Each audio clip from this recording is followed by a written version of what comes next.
We think about war and peace like a light switch that's either flicked on or off. But Russia did not suddenly decide to swoop for Kyiv on a February night of 2022.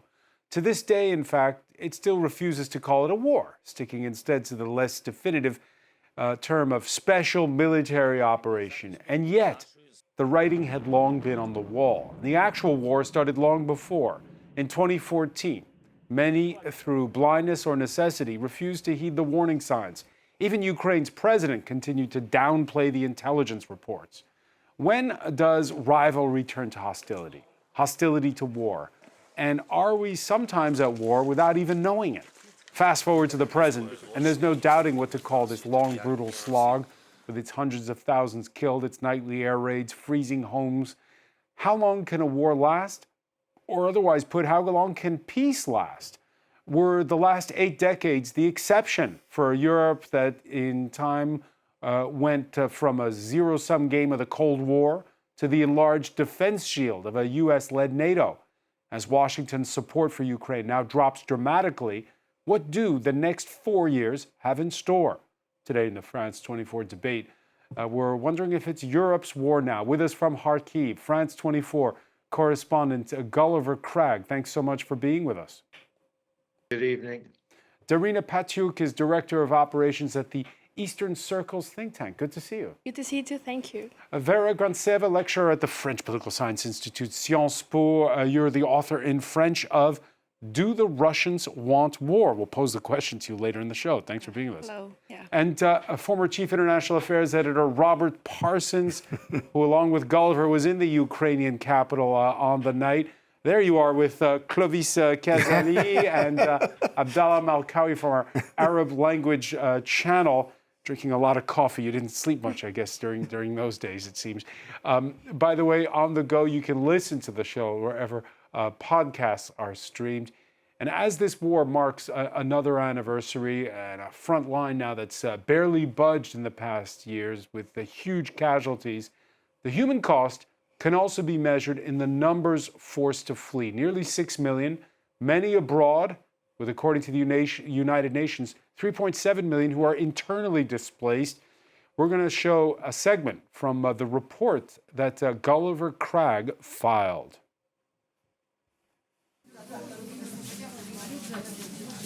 Evacuees from Donbass pour into this transit and relief hub all day long. We'll register everyone in turn. You can wait over here. There are more and more people coming, so please just sit down and feel more or less comfortable and rest a bit from your journey. I'm from Slovyansk, the Donetsk region. We already had to leave once, on the 7th of April 2022. It was awful.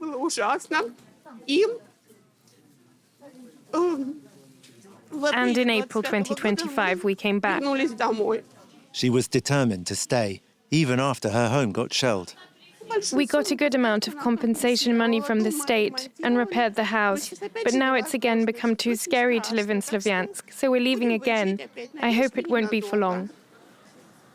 Hoping it won't be for long, since 2022 at least 500,000 Ukrainian IDPs have been housed temporarily in student dormitories, like this one in Kyiv region. Russian attacks have cut electricity all over Ukraine. Here, at least the heating is working. This block has been renovated thanks to the Ukrainian Red Cross and the UN's migration agency. There's one kitchen per 8 rooms. Here, on this floor, that means 15 people.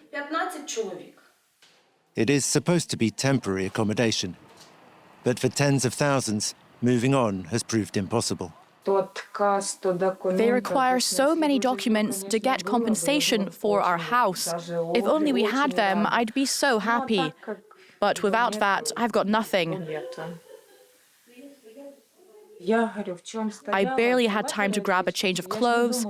I didn't think about documents. Does anyone? I left in a panic. My youngest seemed to be going mad from fear, holding his head in his hands from the explosions. We left in less than 2 hours. She has 2 rooms here, with her 3 children and her mother. Nina left her home in Donbass in 2022. I've had a very long journey. From right near the border of the Donetsk People's Republic, I came all the way over here. At first, I went to the Sumy region. My mother has relatives there, but I couldn't find them. The village where they lived had been destroyed. In spring 2023, she joined her daughter and grandchildren here. I saw other dormitories in Sumy and Zaporizhia. This one is so much nicer. But what's so hard is the thought that we'll never go home. I'll never even visit my mum and dad's graves. That and the loss of her son, who stayed behind. A shell flew in, destroyed our house, and killed him. Like Dasha, Nina has little hope of getting compensation for her ruined property. They live here in a sort of limbo. Yeah, Gulliver Craig, fine there. Before I turn to you, Gulliver, let me just turn to Darina Patiuk. Obviously, people being moved around, as you saw that one woman who's been to several places. What's it like for you personally, for your relatives? I mean, right now there is more than 3 million people internally displaced, people who lost their houses, their families, and basically the whole life is changing because they need to find a new job, new economic integration. It just means that the whole world is changing for them. Me, as part of this world, I'm also changing. So it's about rethinking what's your role in this world by having all these struggles, how should you react and how should you resist? Because life is not stopping with this. You should continue living. Moreover, you should believe in something. And I feel that's the strongest, but what Ukrainians still can do, they still have a belief in future. Gulliver Craig, what is the mood where you are in Kyiv this Tuesday? I'm not sure how to answer that question. I think that people are absolutely not convinced by this so-called peace process and think that the war's going to carry on, and there's a certain kind of resignation, a certain kind of determination. The mood is perhaps a little bit better due to something of an uptick in Ukraine's fortunes on the front line, where they won back a little bit of territory in the Zaporizhia region, and soldiers that we spoke to in Donbass seemed a little bit more optimistic, but of course everyone's extremely tired. What I wanted to say, after you played that bit of my report, was that when I was making that report, I was reminded of something I already knew but had kind of forgotten, which is that if you ask Ukrainians about their experiences of the first few days and weeks of the war, they are very, very quickly moved to tears, almost always. In fact, myself included. And that's one of the things that you could talk about in terms of what's the difference between living in a war and not, is that people seem to be living their normal lives, but most of them are one question away, in a way, from bursting into tears. But then at the same time, of course, people in Ukraine have such widely divergent experiences. Everyone's experiencing the war, but some people have lost loved ones. Some people have had to leave their homes.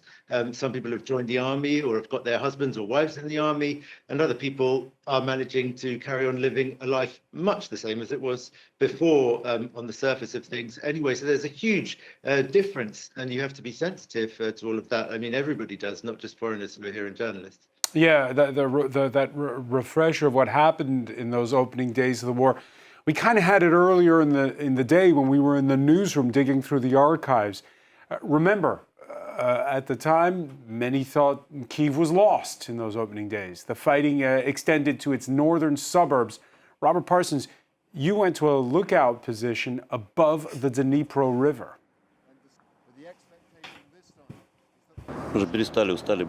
We are not afraid. We have grown tired of fear. We have no other choice but to defend our country. We have to win for our next generation of children, for our future and our freedom. The main force that the Russians are bringing to Kyiv is still about 30 kilometers away to the north. That's where their armor is. And when that gets closer, that's when the real battle is going to start, when the real pressure will come to bear on the Ukrainian army here in Kyiv. But they seem to be ready. But the challenge will be enormous. 30 kilometers away, and in the sound of your voice, it sounds like it's touch and go. You don't know what's going to happen at that point. That was precisely the point at that stage, because there was, I have to say, a lot of panic in Kyiv at that time as well. A lot of people were leaving the city fast. The roads were clogged with traffic, as you would expect. I'd been staying in the Ukraine hotel on the night of the 23rd to the 24th, 4 o'clock in the morning, when the announcement was made by the Russians that they were invading. The entire staff of the hotel left in panic to get out of the city as fast as possible, because all they knew was that a Russian armored column was advancing very fast, coming down from Belarus, moving closer and closer all the time. And there was talk of a Russian attack on a military airbase, Ukrainian military airbase, not very far away from Kyiv. And so people were looking at the maps thinking, how do we get out of here? But not everybody. A lot of people stayed on. And the more time they had to gather their wits and think about what was happening, the more the national spirit started to kick in. And people started to talk about joining up with Ukrainian military units, trying to find out how they could contribute. And all over the country, too. You know, when I left Ukraine, about a week or so later, we went out via the border with Romania. And on the way, virtually every crossroads, there were little groups of Ukrainian farmers with hunting rifles guarding. They couldn't have done anything. You know, if a Russian column had come along, it would have been useless. But it was a demonstration of national spirit. And then, you know, the organization started to come in. Ukraine in 2022 wasn't what Ukraine had been in 2014 when the Russians seized Crimea. Then it was completely disorganized. You know, to talk about Ukrainian armed forces then was almost meaningless. But in 2022, there were military units. There are Ukrainian soldiers who have been fighting for several years already in the Donbass. They knew how to fight, and once they got a bit of time to organize, they did so, and they were able to put up resistance with the help, it has to be said, of NATO, who supplied them with rocket-propelled grenades, the javelins, if you remember, the weapon of the time that really hit the Russians badly. It took the Russians by surprise completely. And they didn't really seem to have a plan B. And that, I think, was the undoing of the Russians in February 2022. No plan B. And when it all went haywire, they just didn't know what to do. All right. And you heard earlier that feeling of shock that Gulliver expressed at the time, people brought to tears because going from this sort of into this state of full-on war.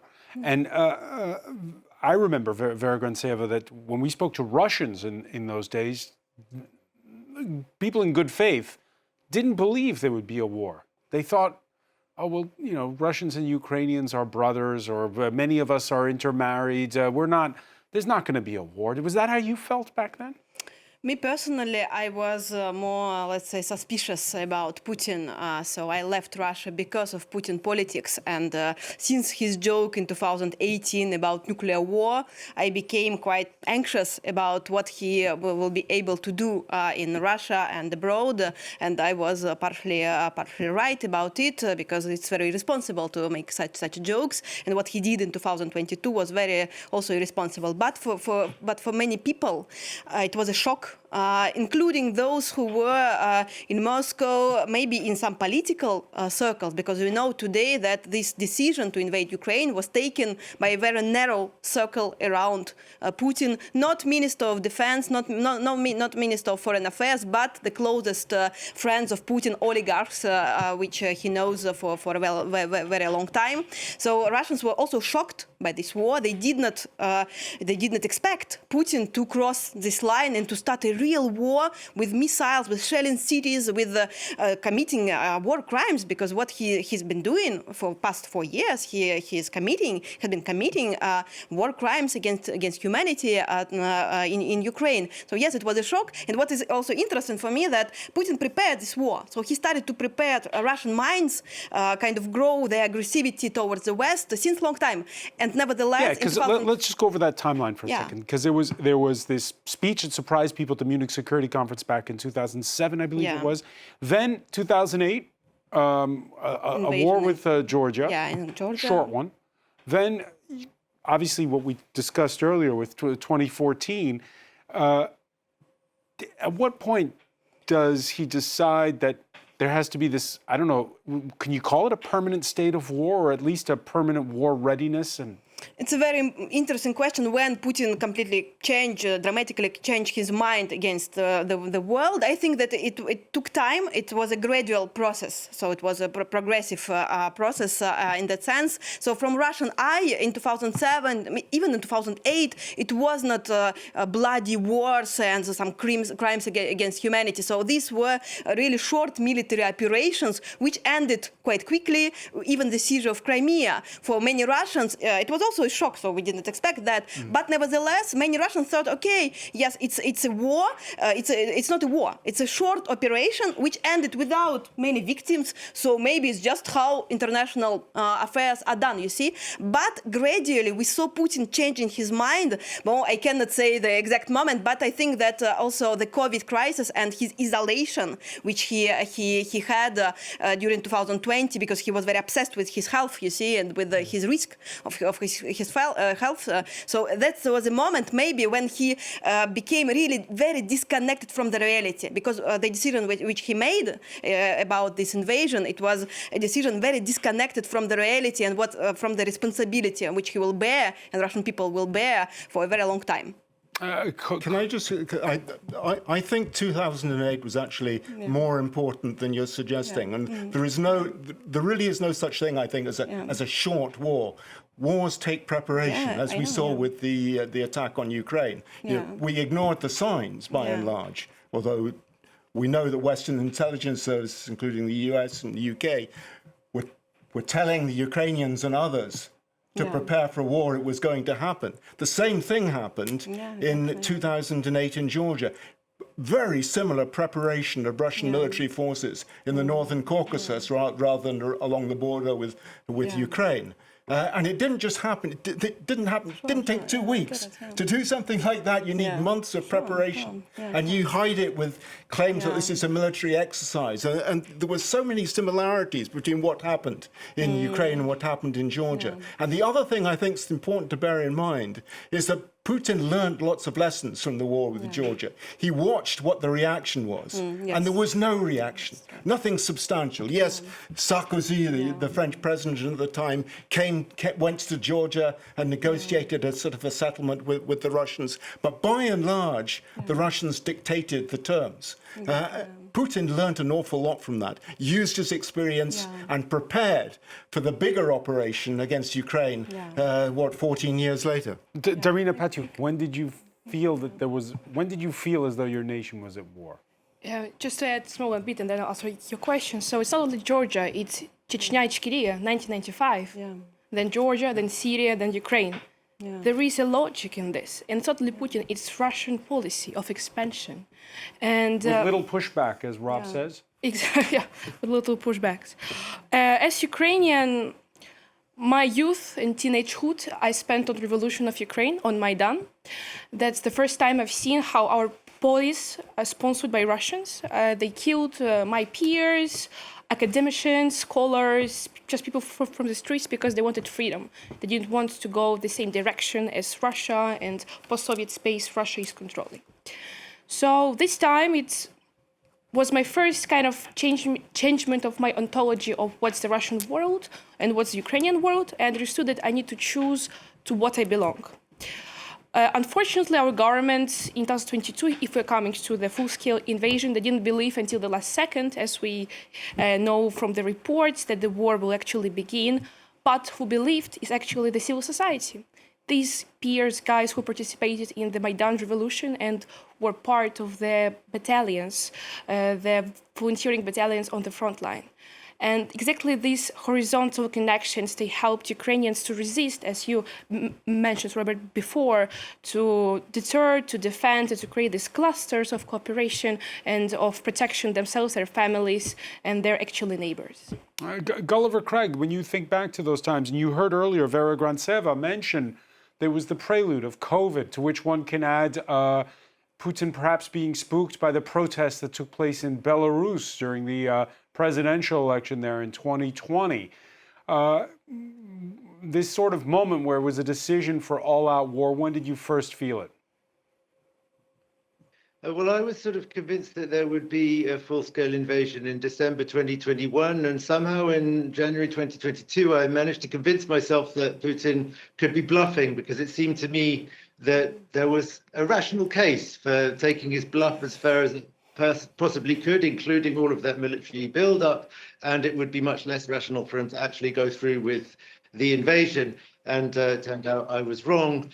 There is, I think, a debate to be had in Ukraine. Whether there's any point in having it, I'm not sure, but it's not entirely clear how much it would have helped if many more people, including Volodymyr Zelensky, had been more convinced that the invasion was going to happen, because he rightly, if you remember, was extremely concerned about the Ukrainian economy, and he even thought that it might be the whole purpose of what the bluff was, if it was a bluff, would be to destroy the economy, send people fleeing, and Ukraine might have been less well prepared. Perhaps this is a bit of a paradoxical argument to make, but I think that you might be able to make a case that Ukraine would have been less well prepared if they had believed that it was going to happen. People might have had more time to get demoralized instead of waking up that morning and thinking, oh, okay, I'm going down to the military recruitment office today because I'm in shock and this is happening and this is war. How many men would have made the same decision if they've had 3 weeks to think about it and discuss it with their families? I don't know.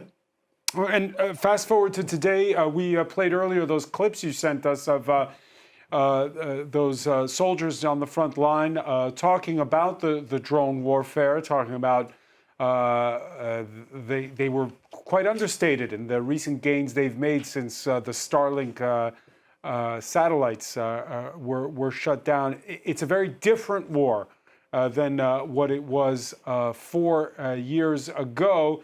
And it's also different in terms of who's providing that support, Gulliver. I think that the thing to underline in this context about the drones and everything is that only Russia and Ukraine have now fought a drone war, a proper full-scale drone war. There's only 2 countries that have got the experience and the know-how and both the technological and the human resources, if you like, edge. And if we're talking about the future of global and European security going forward, I think that that's what's the most worrying thing, is that we've got all of the NATO allies of Ukraine who I think until relatively recently kind of just presumed, because they're richer than Russia and much richer than Ukraine, that they would also be better militarily. And they do have some great mil-tech companies, and I'm sure they also have got some great people who are studying the art of war and studying what's going on in Ukraine. But what people here are always repeating is there's no substitute for actual experience. And we saw in the NATO exercises that actually happened several months ago last year, but details about them only came out recently, that a very small team of Ukrainians basically routed a whole NATO battalion because they've got experience of drone wars that the other allies of Ukraine don't yet understand.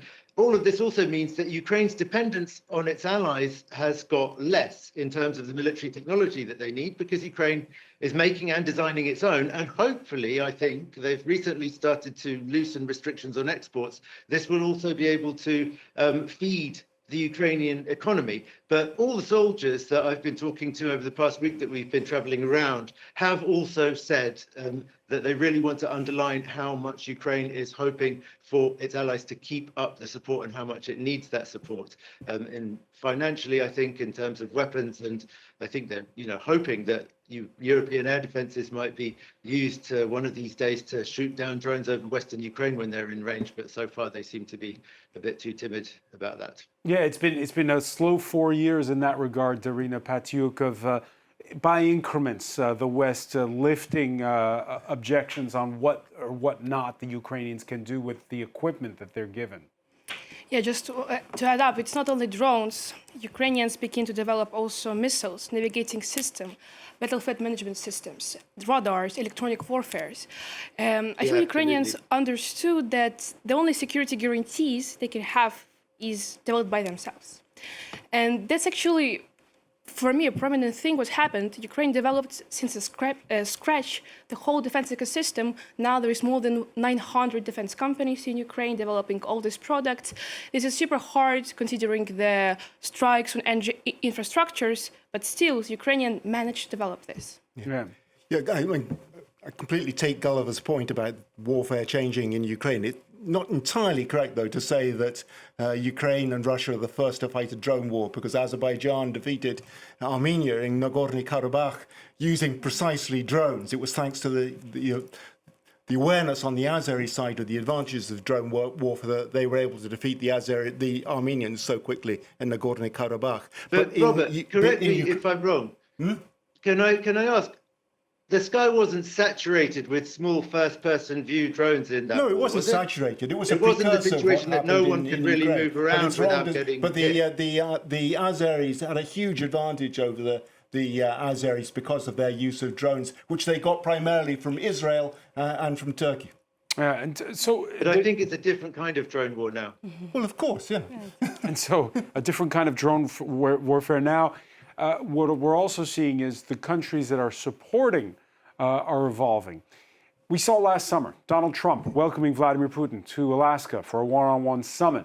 It's been followed up by Ukraine talks brokered by Washington that sidelined European leaders. Beforehand, there was this June G7 summit in Canada, where the U.S. leader claimed Moscow wouldn't have invaded Ukraine if it hadn't been banned from what's now again called the G7 and no longer the G8 as it was for a while. There was even one G8 hosted in St. Petersburg. On this anniversary date, what have we seen? Nordic and Baltic leaders leading the 11 foreign leaders who made the trip by train to Ukraine alongside the presidents of the European Commission and the European Council. There they attended a meeting of the Coalition of the Willing that included by video link the leaders of France, Germany, and the UK. International borders cannot be changed by force is a principle we've adhered to in this group very strongly and rightly so. And any settlement will only work with the support of the Coalition of the Willing. So Vera Grantseva, there's a television producer there who's either got a great sense of irony or it's just complete happenstance. But as Keir Starmer's talking about not violating sovereign borders, who do we see on the other frame? The Prime Minister of Denmark. And Donald Trump's been threatening a NATO ally with taking over Greenland. So again, it's a very different conflict now that the United States is no longer the partner that it was. Exactly, yeah. So the Trump presidency was seen, perceived by Kremlin as a huge chance to use this administration, Trump and his closest advisors, as a tool, as a leverage on Ukraine in order to finally achieve their objectives, not by force, but by diplomacy. So we saw that they intended to use this administration as a kind of leverage on Ukraine. And this behavior of Trump regarding Europe, these threats regarding Greenland, surely it was very well received in Kremlin. Why? Because this behavior kind of confirms Putin attitude and Putin strategy in international relations. So basically it even legitimizes the Putin attack on Ukraine, because if Trump can also threaten Greenland, if Trump can invade European territory, why Putin cannot? So it was really a very a chance for Kremlin, but we see that since last year they started negotiations and they could not use so far this chance in order to make a leverage on Ukraine, and Ukraine resisted very well. And by the way, I find that Zelensky was a very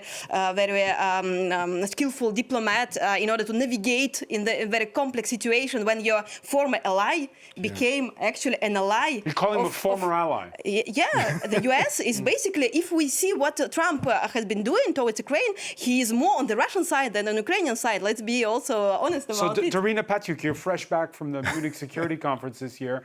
The keynote speaker was a potential 2028 candidate for US President Marco Rubio, who's the Secretary of State. And he seemed to be sending these sort of dog whistle messages. Don't worry, I'm still with you, even though I kind of have to follow the MAGA line while I'm here. How does that land with Ukrainians? Are they saying to themselves, well, the U.S. is a former ally for good, or they can come back? From a Ukrainian point of view, we have a very simple proverb: we trust the actions. So what we can see for now, or from the actions of the Trump administration, we cannot trust them. Due to because it's a mixed bag, right? On the one hand, it's what we talked about with the negotiations. Exactly. But on the other hand, they're still sending that intelligence support. Exactly, and there is some cooperation between Intel of Russia and the US, so how can we even trust them? But it's true that the American technologies are very important for the front line. So we cannot say that we are stopping completely the cooperation, absolutely not. But for sure, there is a problem with trust, cooperation, and bridging our vision of the future of Ukraine between the European architecture and the global architecture. As the US is sharing this vision that what we can feel that it's the most powerful who can divide and who can decide. When for Ukrainians, this is not really the philosophy that we follow. Yeah, I suppose the fear among Ukrainians, and particularly the Ukrainian government and Zelensky, is that the United States under Donald Trump would force them into some sort of compromise with the Russians, force them to abandon, for instance, the key areas of Donetsk, which are still held by the Ukrainians. But I think that what's happened over the last few months is that Donald Trump has lost some of his best cards. It's harder now for him to put pressure on the Ukrainians because Ukraine is getting less aid. Now, almost zero military aid from the Americans. Yes, it's getting the intelligence you were talking about, and that's extremely important. And yes, the Europeans are buying American equipment to send to Ukraine, but they're paying for it. You know, Donald Trump is making money out of the war in Ukraine now, but it makes it much harder for him to apply pressure on the Ukrainians to keel over and accept whatever Vladimir Putin okay, how long can a Denmark continue to buy US F-35s when Trump is, threatening to take over Greenland? Well, I think we have to consider just how serious Donald Trump is about taking over Greenland. But, it's a transaction still for Donald Trump. If the Danes or NATO is buying F-35s from the United States, he's making the United States is making a lot of money out of that. Can Europe pick up the slack? Gulliver Craig, what's the feeling on? I mean, it's changed obviously since 4 years ago today, but it's also changed a lot since Donald Trump's return to office. Because I was trying to talk over you, I didn't hear your question, which allows me to answer your previous question, which is what I wanted to do.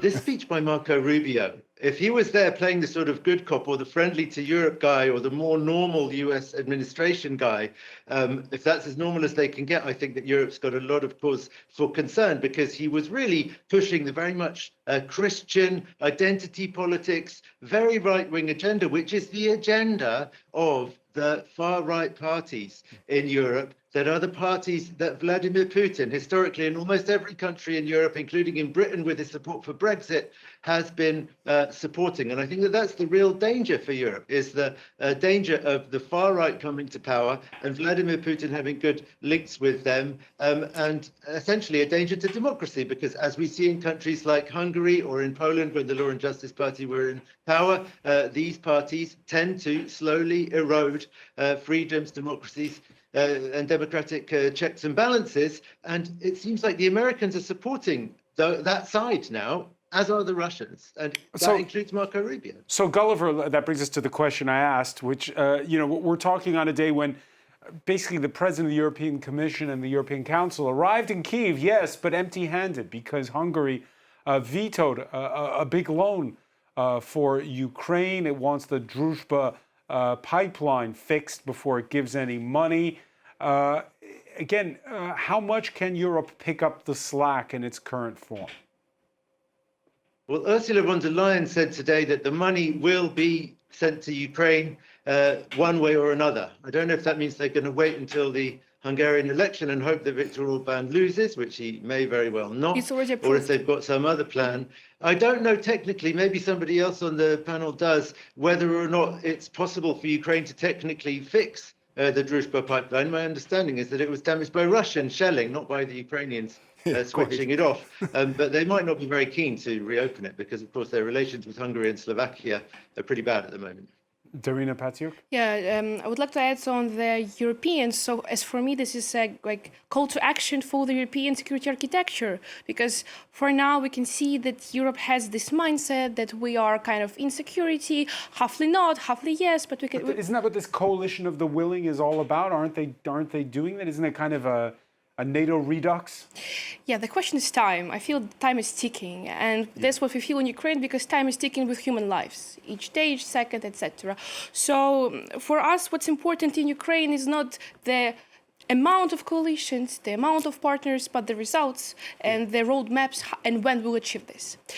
I think there are a couple of things, aren't there? I mean, first of all, is the will there in Europe? And I think it is there. Europeans want to help. Yeah. The second thing is the European economy big enough to be able to help Ukraine? Yes, it is. The European economy is 10 times bigger than that of Russia. Yeah, but the third point of it, might just finish, is Europe at this moment in a position to be able to supply Ukraine with the weaponry that it needs?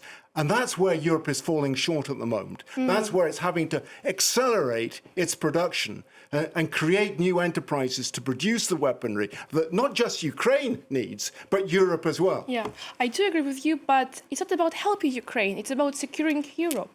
Now, we're not even talking about the millions of drones Ukraine is asking from Europe, because Ukraine is producing 4.5 million of drones by itself. Ukrainians understood that actually it's better and faster to do it in Ukraine with a shilling capacity from Russia than to ask from Europe.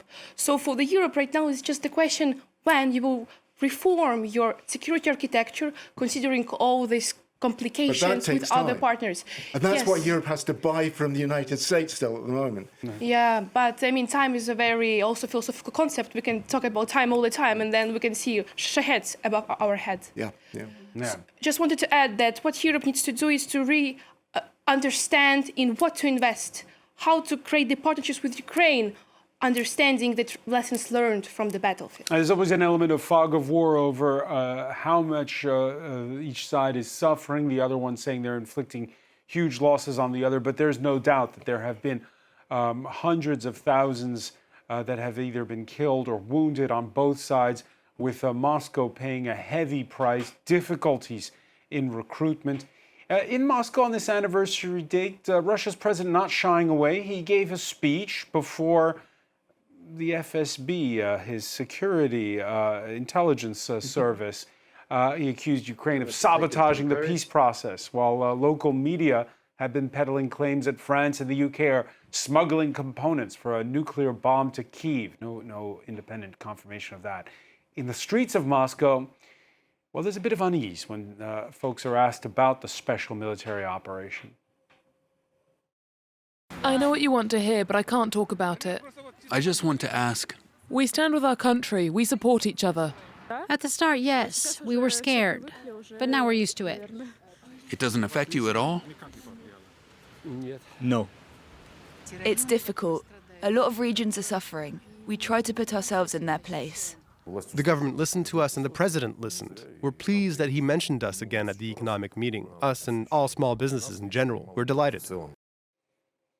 So, Vera Grantseva, this is Vox Populi. It is not scientific, what we just showed from those images. And it's also from Moscow, which is not one of the far-flung regions of Russia. Have you had a way to gauge the mood? Again, that reverts back to what you were talking about in your book. You know, how do you gauge what is actually the mood in Russia? Yeah, I've been doing it since first days of the war. So I continue to talk with my friends in different provinces of Russia, very remote ones, till the very far east, from different also social milieu, to also get how they feel the war.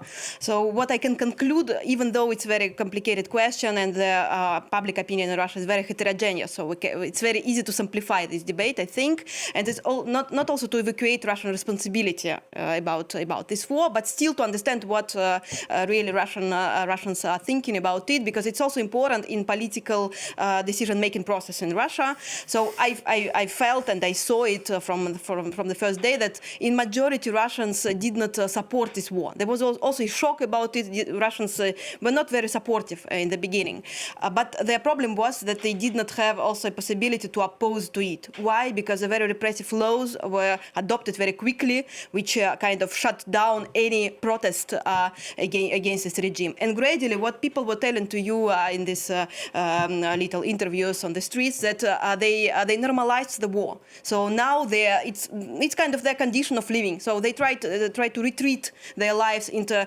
little family stories, to not think about politics. Many of my Russian friends, they don't read news on daily basis. They avoid reading what's happening in the world. And what is, if we can say, funny about that, sometimes when Russians are coming to Paris, they tell me that you talk about the war much more than we are talking in Russia. So it's a subject which is absent in the public debate. Why? Because it's also it's dangerous to talk about it today. But maybe just the last two remarks about it.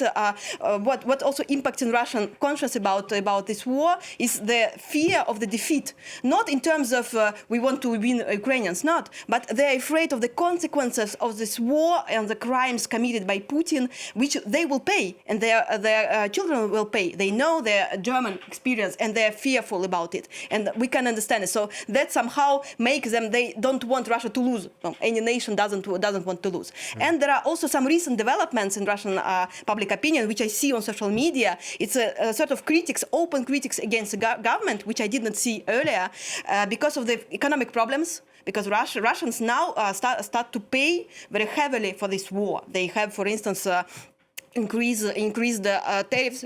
Housing tariffs and VAT is just going to exactly so it becomes quite difficult to continue to live in Russia as they used to live. And secondly, these restrictions about the media. So for instance, today many messengers, they are prohibited in Russia, they are banned, and they don't have access anymore to some international messengers like WhatsApp, Telegram, and they feel like they are isolated by their government, and they started to criticize that openly. This is something new, but we'll see how it will develop, but still I think that is something which we need to consider. And here in Europe, Rob, because if viewed in from Russia, it's a low simmer for now. That's getting more and more difficult, but it's still a low simmer for most ordinary citizens.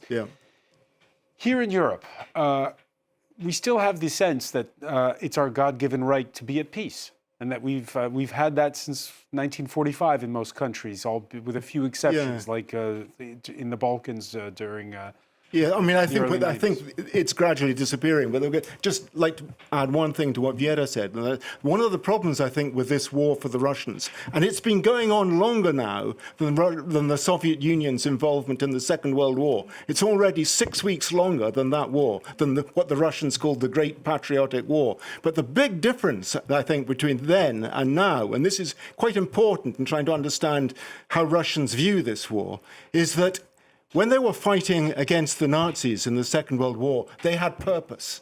They had an ideology. They were fighting against an invader. Now Russians don't know why they're fighting this war. They have no idea really why they're fighting. They hear so many conflicting signals coming from their own leaders. I heard Dmitry Peskov, who's the spokesperson for Vladimir Putin, just the other day, saying the war isn't over yet because we haven't achieved all our objectives. One of those objectives was to make sure that the people of eastern Ukraine and the Donbass were living in security and their lives weren't under threat. Well, we just heard at the very beginning, it was so ironic. When we saw Gulliver's package at the beginning, Gulliver will correct me if I'm wrong on this, but I think all the women in that package were speaking in Russian. I couldn't hear properly over the voiceover. It seemed to me they were all speaking in Russian. These are the people that he's supposed to be protecting. That's why they went to war, to protect these people that they're expelling from their lands, whose lives they're destroying. Ruining, wrecking, over 4 years. There's total confusion in Russia. But to quickly get back to the question. Very quickly, because we're out of time. I think things are changing. And I think there's a big mood swing, most significantly in Germany. The fact that Chancellor Merz is talking in the way he is about the need for NATO to front up, for Germany to front up, suggests a very big mood swing. All right, many thanks for that, Robert Parsons. I want to thank as well Vera Grantseva, Darina Patiu, Gulliver Cragg for being with us from Kharkiv. More coverage on our website, France24.com. All right, peace.